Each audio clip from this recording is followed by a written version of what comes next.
Manakah bacaan yang lebih tepat, Pak Ustaz, ketika kita membaca tasyahud di dalam salat, sama ada tasyahud awal atau tasyahud akhir? At-tahiyyatul mubarakatus salawatut tayyibatu lillah. Assalamu alayka ayuhan nabi wa rahmatullahi wa barakatuh. Hingga akhir. Ada yang tanya, Pak Ustaz, saya ada baca dalam kitab sifat-sifat salat Rasulullah yang dikarang oleh Syekh Nasaruddin Albani, pakar hadis. Beliau menceritakan, bacaan yang biasa kita baca itu, yaitu Assalamu alayka ayuhan nabi, diriwayatkan bahwa itu dibaca oleh para sahabat, betul. Tetapi semasa Nabi masih hidup. Tetapi setelah baginda wafat, mereka tidak gunakan lagi Assalamu alayka ayuhan nabi. Tapi mereka langsung Assalamu alan nabi. Tak ada alaika. Macam mana anda sebut alaika kepada engkau? Nabi dah tak wujud. Menurut pembacaan Ustaz, betul hadis itu sahih daripada Abdullah ibnu Abbas? Assalamu alayka ayuhan nabi hanya dibaca oleh sahabat ketika baginda Rasul masih hidup.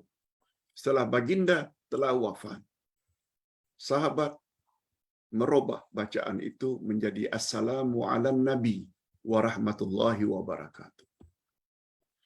Menurut pembacaan Ustaz, dalam hal ini ada dua pandangan. Pandangan daripada imam-imam mazhab termasuk Imam Asy-Syafi'i. Beliau berpendapat kekalkan sebagaimana yang diajar oleh Nabi semasa hidupnya.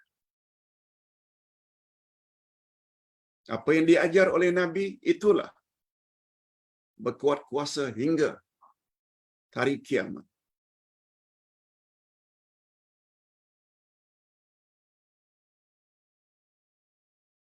Sebagaimana dua kalimah syahadat kita sebut, tetap asyhadu an la ilaha illallah wa asyhadu anna Muhammadar Rasulullah. Sebut nama Nabi Muhammad.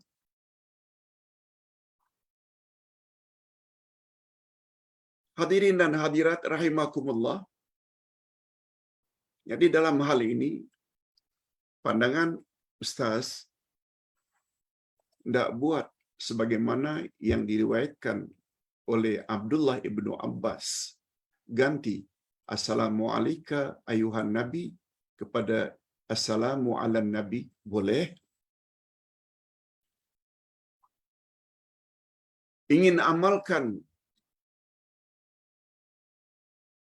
anjuran atau galakan dari Imam Asy-Syafi'i dan imam-imam mazhab yang lain, kekalkan Assalamu alayka ayuhan nabi juga boleh. Usahakan supaya jangan cuba untuk saling salah menyalahkan. Dua-dua boleh. Itu jawaban Ustaz secara singkat. Pak Ustaz, bolehkah kita buat amalan yang Nabi tak buat? Boleh tak kita buat amalan yang Nabi tak buat? Boleh tak, Pak Ustaz? Kepada Ustaz dikirimkan satu video ceramah seorang Ustaz yang terkenal yang mengatakan, jika ditanya, boleh tak kita buat sesuatu amalan yang Nabi tak buat? Ustaz berkenaan mengatakan, Ustaz-Ustaz yang mengatakan atau menjawab, tidak boleh buat apa yang Nabi tak buat. Kita mesti buat apa yang Nabi suruh sahaja. Kalau ada Ustaz yang menjawab seperti itu, bermakna dia tidak layak mengajar. Sebab prinsip atau rujukan Islam, Quran, Sunnah, Ijma' dan Qiyas. Disebutlah dengan panjang lebar. Seolah-olah itu jawaban ustaz yang kurang ada ilmu. Apa pandangan ustaz terhadap komen seperti itu? Hadirin dan hadirat, sebenarnya yang paling cantik bila menyangkut masalah amalan atau ibadat, barulah namanya adil bila kita jawab begini. Ibadat terbagi dua. Ada namanya ibadat khasah atau nama lainnya ibadat mahdah. Salat, puasa, zakat, tawaf, sa'i, ukuf di Arafah. Itu maknanya ibadat mahdah. Mahdat khasah. Ibadat khasah. Satu lagi namanya ibadat ammah, ibadat am. Yang definisinya segala aktiviti kita dalam hidup asalkan mengharap redha dan kasih sayang Allah, zahir ke batin ke, itu adalah ibadat juga. Tapi ibadat ammah. Seperti kita mencari rezeki, seperti kita menuntut ilmu, seperti kita berniaga dengan tujuan untuk menyara anak isteri. Itu ibadat ammah. Nah, apa beza dua jenis ibadat itu, Pak Ustaz? Sekali lagi, bagi pandangan Ustaz, jawaban yang adil, jangan tuduh Ustaz itu kurang ilmu, Ustaz itu tak boleh mengajar. Kalau jawabannya, segala yang Nabi tak buat, kamu tak boleh buat. Orang tersebut tak layak mengajar sebab kurang ilmu. Sebaiknya jangan selancang itu. Lebih baik dijelaskan terlebih dahulu. Ada ibadat khasah atau ibadat mahdah, ada ibadat ammah. Dua-duanya ibadat. Tapi ibadat mahdah iaitu ibadat yang mesti ikut cara Nabi. Salat berapa rakaat, zuhur, asar, maghrib, isya. Rukuk, i'tidal, sujud di atas berapa anggota. Apa bacaannya pada setiap rukuk, qiyam, sujud, duduk. Itu namanya ibadat mahdah. Ibadat mahdah, ibadat khasah, tak boleh kita tambah-tambah. Tak boleh kita reka-reka. Buatlah kalau boleh exactly macam yang diajar oleh Nabi. Termasuk tawaf mengelilingi Kaabah 7 kali pusingan. Bermula dari Hajar al-Aswad. Sa'i itu ibadat mahdah. Mesti dari Safa, Marwah, Marwah, Safa, Safa, Marwah, Marwah, Safa. Mana bahagian yang sepatutnya kita lari-lari kecil. Melontar jamarat, berapa biji batu. Dan batu sebesar apa? Mesti ikut Nabi. Ukuf di Arafah, berapa hari bulan. Tak boleh suka-suka hati. Terhadap ibadat mahdah, mesti ikut Nabi. Berbeza dengan ibadat ammah. Yang Nabi hanya menyebut, afdalul zikri la ilaha illallah. Sebaik-baik zikir la ilaha illallah. Tak berapa baca pun bacalah. Berapa ribu, berapa ratus. Jangan dikhaskan. Sebab yang dimaksudkan dengan ibadat khasah mesti memenuhi syarat-syarat mutaba'ah. Kita dah tulis dah sebuah buku yang Ustaz namakan 12 kaedah ibadat. 12 kaedah ibadat. Maksudnya ibadat khasah. Kita kena ikut cara Nabi yang disuruh oleh Nabi. Tak boleh kita buat suka-suka hati. Tapi ibadat ammah berdapat pahala juga dengan menyara isteri. Cuma cara menyara isteri dengan cara driver bawa taksi boleh, nelayan boleh, toreh getah boleh, potong rumput boleh asal dapat upah, buka gerai jual nasi lemak boleh. Tak perlulah kita ikut Nabi. Itu ibadat ammah, kita boleh perbagai. Tapi ibadat khasah no. Sebab Nabi mengingatkan, man amila amalan laisa alaihi amruna fahuwa rad. Siapa buat amalan tidak ikut cara kami, amalnya ditolak. Oh, Pak Ustaz, bukankah di zaman Nabi juga ada sahabat-sahabat yang buat yang Nabi tidak suruh? Yes. Apa makna sunnah Nabi? Makna sunnah Nabi, perbuatan Nabi, ucapan Nabi, takrir Nabi, dan sifat Nabi. 4 perkara ini sunnah Nabi. Ikut.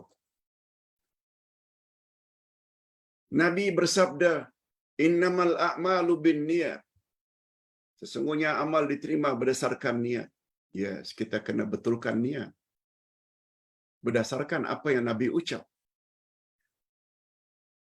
Perbuatan Nabi, Nabi buat salat sunat rawatib, qabliyah subuh, qabliyah zuhur, ba'da zuhur. Nabi buat salat duha, Nabi buat salat tahajud dan witir. Ikut macam yang Nabi suruh, itu perbuatan Nabi. Yang ketiga, takrir Nabi. Apa makna takrir Nabi? Ikrar Nabi. Definisinya, sahabat buat, lalu Nabi lihat, dan Nabi tidak tegur.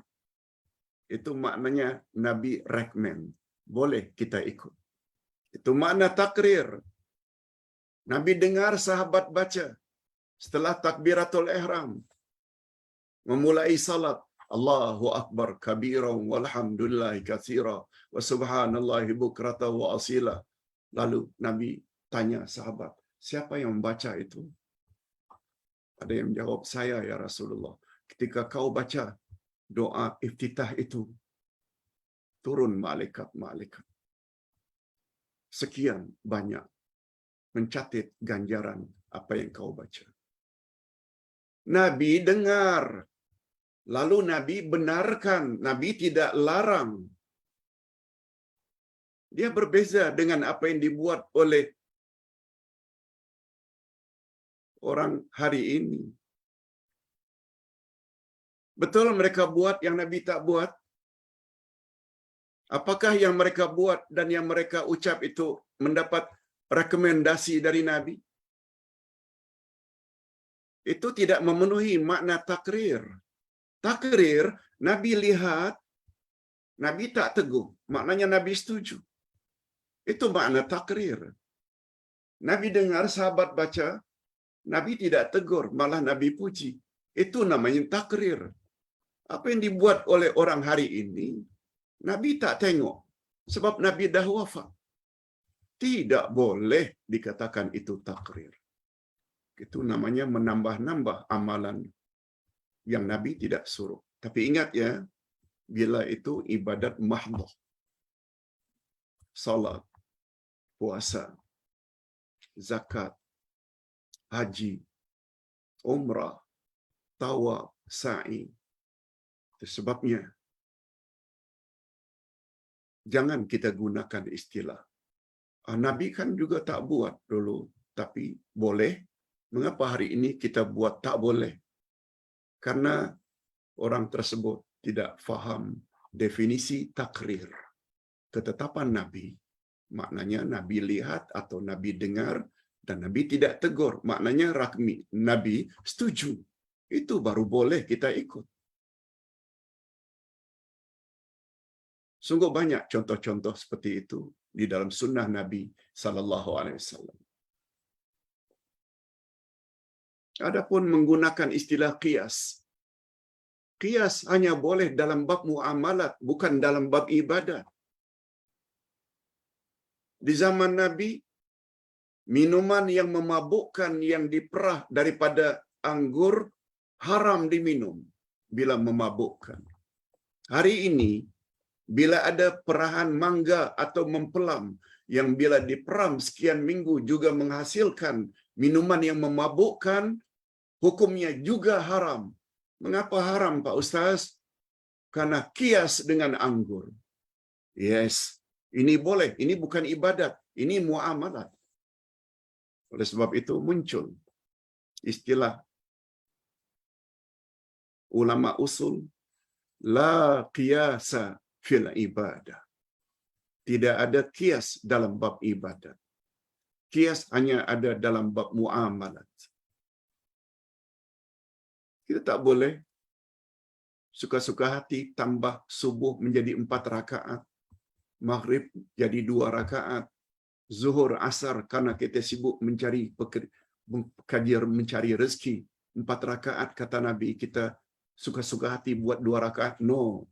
Sebab itu ibadat mahdhah. Hadirin dan hadirat rahimakumullah. Ustaz kira ini dulu yang Ustaz dapat jawab. InsyaAllah